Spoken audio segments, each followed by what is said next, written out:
Babat para wali bagian 2. Tanpa halangan pelayaran ke Pulau Jawa lancar. Para raden mendarat dengan selamat dan segera menuju ke Kepatihan Majapahit. Patih Majapahit menerima ketiganya dan menanyakan asal usul dan tujuannya datang ke ibu kota Majapahit. Raden bertiga menjawab jujur asal usul maupun tujuannya. Kemudian sang patih menuju ke Keraton Soan ke hadapan Raja Majapahit. Setelah menghaturkan sembah hormat, patih melapor, "Duh Pikulun, dengan hormat hamba mohon izin melaporkan baru saja ada 3 orang pemuda tampan yang datang. Mereka mengaku berasal dari negeri Campa, cucu dari Raja Kian, keponakan dari Permaisuri Dwarawati. Yang satu putra Sri Muda bernama Alim Abu Hurairah, sedangkan 2 lainnya putra Dian Siti Asmoro yang bernama Raden Santri Ali dan Raden Rahmat." Sang Prabu sangat gembira mendengar berita ini. Segera memberitahu ke Permaisuri dan memerintahkan patihnya, "Patih, segera hadapkan ketiga putraku." "Sendiko," jawab patihnya sembari segera menyembah dan mundur perlahan keluar dari kedaton. Tak lama kemudian ketiga wong agung terlihat menghadap Sang Prabu Brawijaya dan Permaisuri di dalam Datu Laya. Ketiga raden segera memberi sembah hormat kepada paman dan bibinya. Raja dan Permaisuri sangat senang atas kedatangan saudara dari jauhnya. Kemudian para putra raja dipanggil menghadap untuk berkenalan dengan ketiga keponakan yang baru datang. Kemudian Sang Prabu bertanya kepada ketiga raden, "Bagaimana perjalananmu Kulub? Dan apa kabar Rama Prabu di Campa dan masyarakatnya?" "Alhamdulillah semua dalam keadaan baik Uwak Prabu, tidak kurang satu apapun," jawab ketiga raden. Perbincangan menjadi semakin akrab dalam suasana kekeluargaan.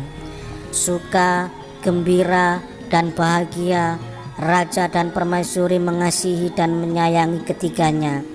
Hanya ada rasa kecewa di hati karena ketiga putra keponakan itu berlainan agama. Untuk menghibur para putra yang baru datang, Sang Prabu berkenan mengadakan tari-tarian bedaya serimpi diiringi tembang yang dibawakan oleh para dia. Tari dan tembang selalu membuat yang melihat tertarik dan suka. Demikian pula Sang Prabu berharap dapat menyenangkan hati ketiga putra setelah perjalanan jauh. Mengalunlah gamelan mengiringi tarian bedaya serimpi mendayu-dayu, terdengar pula tembang dari para penampil. Melihat hiburan yang disajikan, ketiga raden justru tidak suka. Keindahan bedaya serimpi malah membuat sesak di hati raden bertiga. "A'udzubillahi minasyaitonirrajim." Sang Prabu menyadari dari raut muka ketiga putranya bahwa mereka menyembunyikan duka di hati. Telah selesai acara hiburan, berakhir pula bedaya dan bubar tari serimpi, maka datanglah malam menyelimuti.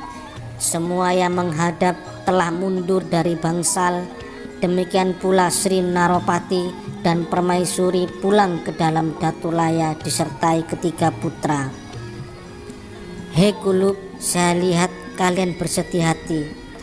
Apa ada kehendak atau keinginan yang belum terwujud? Jika memang ada, maka jujurlah Kulub dan mintalah, akan saya turuti," tanya Sang Prabu. Kemudian ketiga putra menjawab terus terang, "Duh Kanjeng Uwak Prabu, jika berkenan di hati, kami mohon Kanjeng Uwak sekalian satu agama dengan hamba, memeluk agama Islam yang mulia, mengikuti para nabi suci, ikhlas karena Allah semata. Di dalam banyak kitab telah dijelaskan keagungan derajat dan kemuliaan para nabi yang mengikuti ajaran agama luhur. Semoga dengan kemurahan hati Uwak Prabu berkenan mempertimbangkan. Jika ada kata-kata hamba yang menyinggung, mohon maaf yang sebesar-besarnya. Kaget Sang Prabu Brawijaya mendengar keinginan para putra keponakan bertiga. Padahal sebelumnya telah menyatakan akan menuruti permohonan ketiganya. Saat Narendra Majapahit mendengarkan permintaan keponakannya, terasa berat hatinya bagaikan ditekan dari segala arah. Kebuntuan menyelimuti, merasa tidak enak hati karena jika ikut menganut agama Islam, malu sebagai Narapati akan dikenal tidak berpendirian mantap dalam memeluk agamanya. Sang Prabu menjawab, "Betul perkataan kalian. Namun rasa di hatiku tak bisa menyetujui untuk ingkar pada agama saya sendiri yang sudah dijalani dan dilestarikan para leluhur yang mulia. Sedangkan untuk agama kalian, saya tidak membatasi karena memiliki aturan masing-masing. Semua memiliki keutamaan, entah mana yang paling benar. Selama ini, sejak zaman kuno, orang selalu mencari jalan kematian yang terbaik. Untuk mencapai jalan tersebut, petunjuknya tertulis dalam kitab suci telah sempurna dalam kabudan. Oleh karena itu, seumpama saya menolak agama para leluhur yang selama ini dianut karena tidak sesuai nalar, bagaikan dunia terbalik, sebaiknya meneruskan apa yang sudah dianut dan tidak mengikuti yang baru.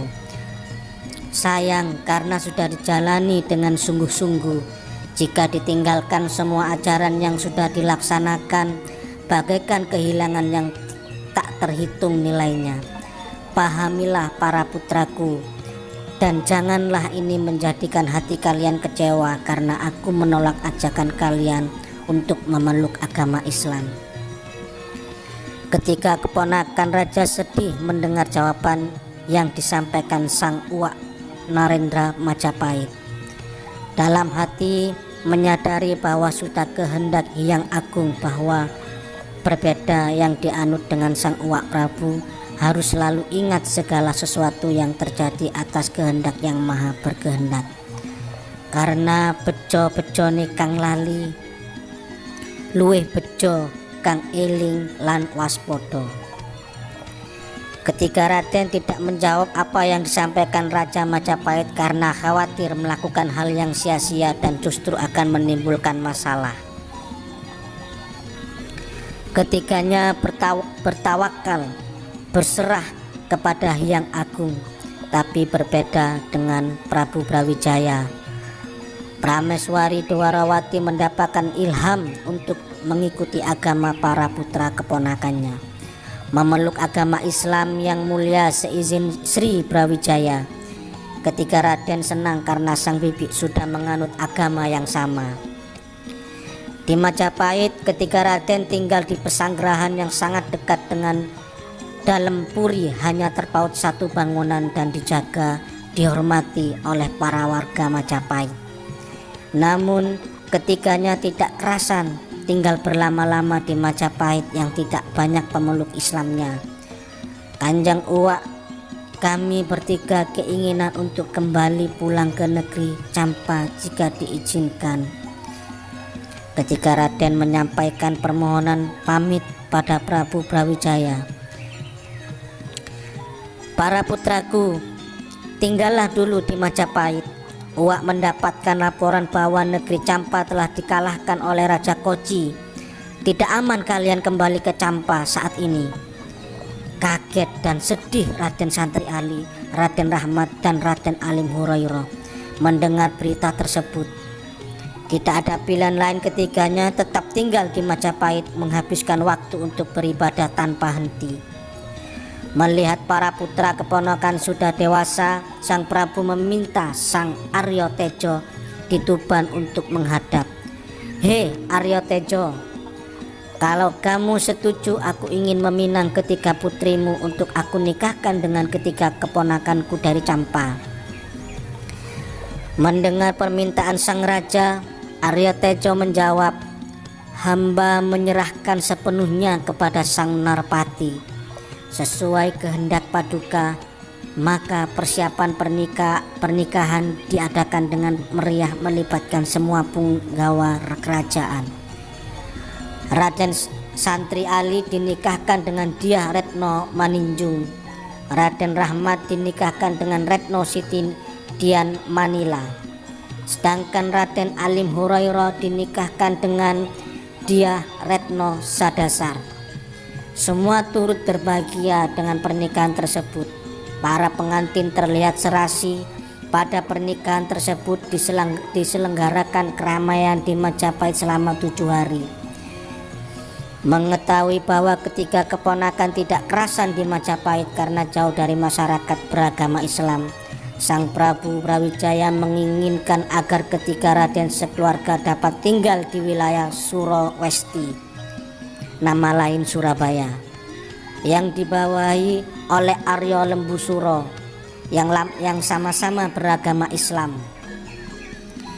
Segera berangkat ketiga raden sekeluarga menuju kediaman Arya Lembusura disertai 2 orang utusan raja. Para utusan menyerahkan surat dari Raja Majapahit. Arya Lembusura dengan hormat segera menerima titah sang Prabu, karena dalam surat tertulis bahwasannya Raja Majapahit menitipkan keponakannya yang juga merupakan cucu dan tunggal agama dengan Arya Lembusura. Tidak ada larangan bagi siapapun untuk pindah agama, sedikit maupun banyak, mengikuti agama para putra keponakan. Arya Lembusura sangat senang membaca surat sang raja dan siap melaksanakannya kepada para utusan. Lembusura sangat menghormati, demikian pula pada ketiga raden dan keluarga semuanya dimuliakan oleh Lembusura. Saat ketiga utusan pulang ke Majapahit, Arya Lembusura menitipkan surat berisi persetujuan menerima raden bertiga dengan senang hati. Lega rasanya Brawijaya membaca surat tersebut. Di Surapringgo, nama lain Surabaya, Arya Lembusura sangat mengasihi ketiga raden yang secara silsilah dapat disebut cucunya. Tidak lama sejak tiba di Surabaya, ketiga raden diberikan tempat kediaman masing-masing. Semua diangkat menjadi imam. Raden Santri Ali diangkat menjadi imam di Gresik dengan gelar Raja Pandito Gung Ali Murtala. Sedangkan adiknya Raden Rahmat menjadi imam Surapringgo dengan nama Pangeran Khatib dan gelar Sunan Ngampel Denta. Dan Raden Alim Abu Hurairah diangkat menjadi imam di Mojo Agung dengan nama Sunan Alim, namun lebih terkenal nama tempatnya tinggal sehingga disebut Sunan Mojogung. Terima